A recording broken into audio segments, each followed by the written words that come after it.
இந்த மாதிரி எல்லாம் நல்லா மிக்ஸ் ஆகணும்.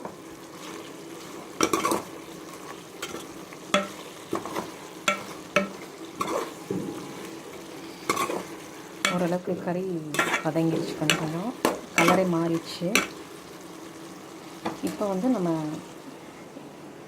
மொத்தம் 2 டம்ளர் ரைஸ்னால் 4 டம்ளர் தண்ணி ஊற்றணும். அந்த 1 டம்ளர் தேங்காய் பால் எடுத்து வச்சுருக்கேன், அது ஊற்றுறேன். இப்போ அந்த 3 டம்ளர் அளவுக்கு தண்ணி ஊற்றுறேன்.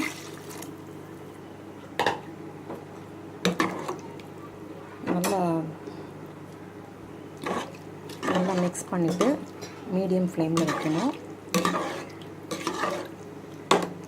இப்போ கொதி வர்றப்போ நம்ம அந்த ரைஸை போடலாம். இப்போ பார்த்திங்கன்னா இந்த ரைஸ் அப்படியே எடுத்து போட்டுடணும்.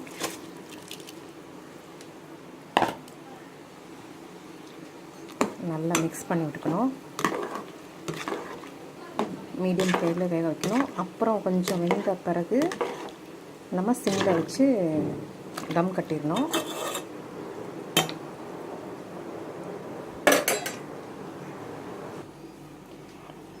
இப்போ பார்த்திங்கன்னா இந்த மாதிரி நான் பழைய தோசைக்கல் எடுத்து அடியில் வச்சுருக்கேன் தம் போடுறதுக்கு.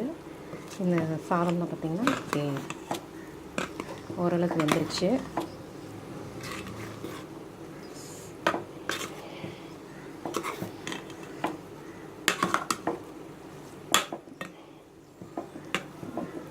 நல்லா மூடி வச்சுட்டு ஒரு 10 நிமிஷம் சிம்லேயே வச்சுருங்க, வெந்துடும். மூடி போட்டு சிக்கன் பிரியாணி ரெடி. பாஸ்மதி ரைஸோட இந்த ரைஸ் நல்லாயிருக்கும், ஜீரக சாம்பார் ரைஸு. இப்போ பார்த்திங்கன்னா சிக்கன் பிரியாணி ரெடி ஆகிடுச்சு, அதை டெக்கரேட் பண்ணியிருக்கேன். இதுக்கு நம்ம இந்த சிக்கன் குழம்பு யூஸ் பண்ணிக்கலாம். அப்புறம் தயிர் வெங்காயம் யூஸ் பண்ணிக்கலாம்.